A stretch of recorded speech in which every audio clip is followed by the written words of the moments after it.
महाराज दशरथ उस अयोग्य और अनुचित अवस्था में पृथ्वी पर पड़े थे। उस समय वे पुण्य समाप्त होने पर देवलोक से भ्रष्ट हुए राजा ययाति के समान जान पड़ते थे। उनकी वैसी दशा देख अनर्थ की साक्षात मूर्ति कैकेयी, जिसका प्रयोजन अभी तक सिद्ध नहीं हुआ था, जो लोकापवाद का भय छोड़ चुकी थी और श्री राम से भरत के लिए भय देखती थी, पुनः उसी वर के लिए राजा को संबोधित करके कहने लगी, महाराज, आप तो डींग मारा करते थे कि मैं बड़ा सत्यवादी और दृढ़ प्रतिज्ञ हूँ, फिर आप मेरे इस वरदान को क्यों हजम कर जाना चाहते हैं। कैकेयी के ऐसा कहने पर राजा दशरथ 2 घड़ी तक व्याकुल की सी अवस्था में रहे। तत्पश्चात कुपित होकर उसे इस प्रकार उत्तर देने लगे, ओ नीच, तू मेरी शत्रु है। नरश्रेष्ठ श्री राम के वन में चले जाने पर जब मेरी मृत्यु हो जाएगी, उस समय तू सफल मनोरथ होकर सुख से रहना। हाय, स्वर्ग में भी जब देवता मुझसे श्री राम का कुशल समाचार पूछेंगे, उस समय मैं उन्हें क्या उत्तर दूंगा। यदि कहूँ उन्हें वन में भेज दिया, तो उसके बाद वे लोग जो मेरे प्रति धिक्कार पूर्ण बात कहेंगे, उसे कैसे सह सकूंगा। इसके लिए मुझे बड़ा खेद है। कैकेयी का प्रिय करने की इच्छा से उसके मांगे हुए वरदान के अनुसार मैंने श्री राम को अब वन में भेज दिया। यदि ऐसा कहूँ और इसे सत्य बताऊं तो मेरी वह पहली बात असत्य हो जाएगी, जिसके द्वारा मैंने राम को राज्य देने का आश्वासन दिया है। मैं पहले पुत्रहीन था, फिर महान परिश्रम करके मैंने जिन महातेजस्वी महापुरुष श्री राम को पुत्र रूप में प्राप्त किया है, उनका मेरे द्वारा त्याग कैसे किया जा सकता है। जो शूरवीर, विद्वान, क्रोध को जीतने वाले और क्षमापरायण हैं, उन कमल नयन श्री राम को मैं देश निकाला कैसे दे सकता हूँ। जिनकी अंगकांति नील कमल के समान श्याम है, भुजाएं विशाल और बल महान है, उन नयनाभिराम श्री राम को मैं दंडक वन में कैसे भेज सकूंगा।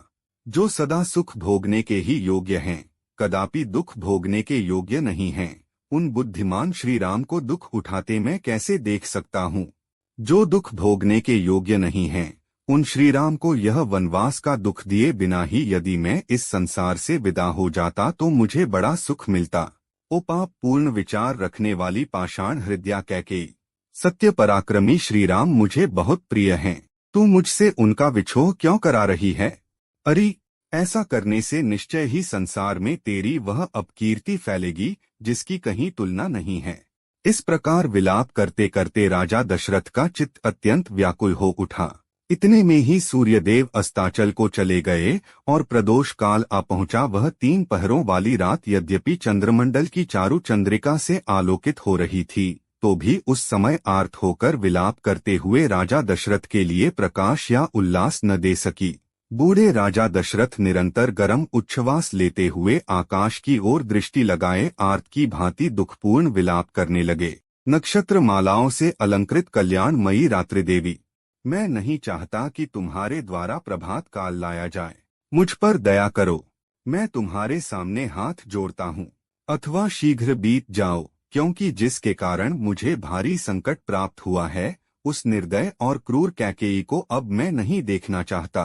कैकेयी से ऐसा कहकर राजधर्म के ज्ञाता राजा दशरथ ने पुनः हाथ जोड़कर उसे मनाने या प्रसन्न करने की चेष्टा आरंभ की। कल्याणमयी देवी, जो सदाचारी, दीन, तेरे आश्रित, गतायु मरणासन्न और विशेषतः राजा है, ऐसे मुझ दशरथ पर कृपा कर सुंदर कटिप्रदेश वाली केकय नंदिनी, मैंने जो यह श्री राम को राज्य देने की बात कही है, वह किसी सूने घर में नहीं, भरी सभा में घोषित की है। अतः बाले, तू बड़ी सहृदय है, इसलिए मुझ पर भली भांति कृपा कर, जिससे सभासदों द्वारा मेरा उपहास न हो। देवी, प्रसन्न हो जा। कजरारे नेत्र प्रांत वाली प्रिय, मेरे श्री राम तेरे ही दिए हुए इस अक्षय राज्य को प्राप्त करें, इससे तुझे उत्तम यश की प्राप्ति होगी। पृथुल नितम वाली देवी, सुमुखी, सुलोचने, यह प्रस्ताव मुझको, श्री राम को, समस्त प्रजावर्ग को, गुरुजनों को तथा भरत को भी प्रिय होगा, अतः इसे पूर्ण कर। राजा के हृदय का भाव अत्यंत शुद्ध था। उनके आंसू भरे नेत्र लाल हो गए थे और वे दीन भाव से विचित्र करुणाजनक विलाप कर रहे थे, किंतु मन में दूषित विचार रखने वाली निष्ठुर कैकेयी ने पति के उस विलाप को सुनकर भी उनकी आज्ञा का पालन नहीं किया। इतनी अनुनय विनय के बाद भी जब प्रिया कैकेयी किसी तरह संतुष्ट न हो सकी और बराबर प्रतिकूल बात ही मुंह से निकालती गई, तब पुत्र के वनवास की बात सोचकर राजा पुनः दुख के मारे मूर्छित हो गए और सुधबुध खोकर पृथ्वी पर गिर पड़े। इस प्रकार व्यथित होकर भयंकर उच्छ्वास लेते हुए मनस्वी राजा दशरथ की वह रात धीरे धीरे बीत गई।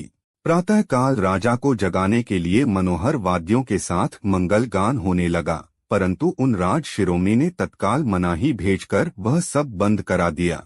इस प्रकार श्री वाल्मीकि निर्मित आर्ष रामायण आदिकाव्य के अयोध्या कांड में 13वां सर्ग पूरा हुआ।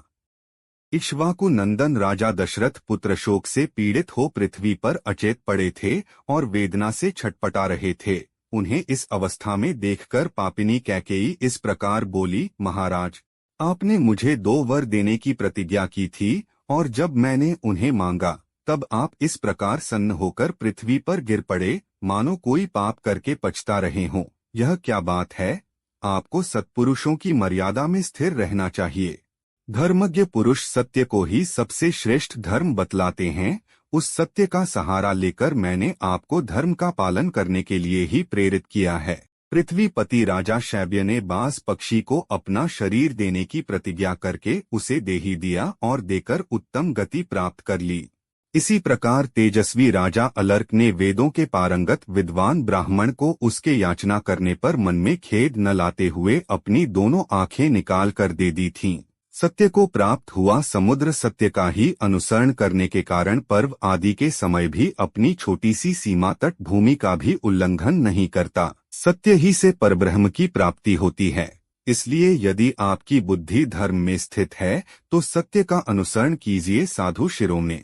मेरा मांगा हुआ वह वर सफल होना चाहिए, क्योंकि आप स्वयं ही उस वर के दाता हैं। धर्म के ही अभीष्ट फल की सिद्धि के लिए तथा मेरी प्रेरणा से भी आप अपने पुत्र श्रीराम को घर से निकाल दीजिए। मैं अपने इस कथन को 3 बार दोहराती हूँ। आर्य, यदि मुझसे की हुई इस प्रतिज्ञा का आप पालन नहीं करेंगे तो मैं आपसे परित्यक्त होकर आपके सामने ही अपने प्राणों का परित्याग कर दूंगी। इस प्रकार कैकेयी ने जब निशंक होकर राजा को प्रेरित किया, तब वे उस सत्य रूपी बंधन को वैसे ही नहीं खोल सके, उस बंधन से अपने को उसी तरह नहीं मुक्त कर सके जैसे राजा बलि इंद्र प्रेरित वामन के पाश से अपने को मुक्त करने में असमर्थ हो गए थे।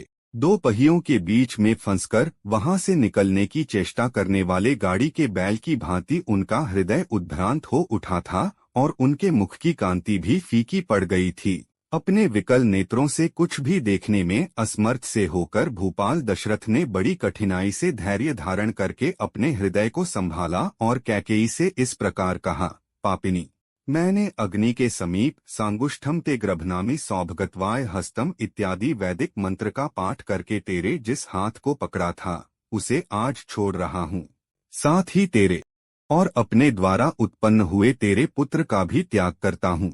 देवी, रात बीत गई। सूर्योदय होते ही सब लोग निश्चय ही श्री राम का राज्याभिषेक करने के लिए मुझे शीघ्रता करने को कहेंगे। उस समय जो सामान श्री राम के अभिषेक के लिए जुटाया गया है उसके द्वारा मेरे मरने के बाद श्री राम के हाथ से मुझे जलांजलि दिलवा देना, परंतु अपने पुत्र सहित तू मेरे लिए जलांजलि न देना। पापाचारिणी, यदि तू श्री राम के अभिषेक में विघ्न डालेगी तो तुझे मेरे लिए जलांजलि देने का कोई अधिकार न होगा। मैं पहले श्री राम के राज्याभिषेक के समाचार से जो जन समुदाय का हर्षोल्लास से परिपूर्ण उन्नत मुख देख चुका हूँ, वैसा देखने के पश्चात आज पुनः उसी जनता के हर्ष और आनंद से शून्य नीचे लटके हुए मुख को मैं नहीं देख सकूंगा। महात्मा राजा दशरथ के कैकेयी से इस तरह की बातें करते करते ही चंद्रमा और नक्षत्रमालाओं से अलंकृत वह पुण्यमयी रजनी बीत गई और प्रभात काल आ गया।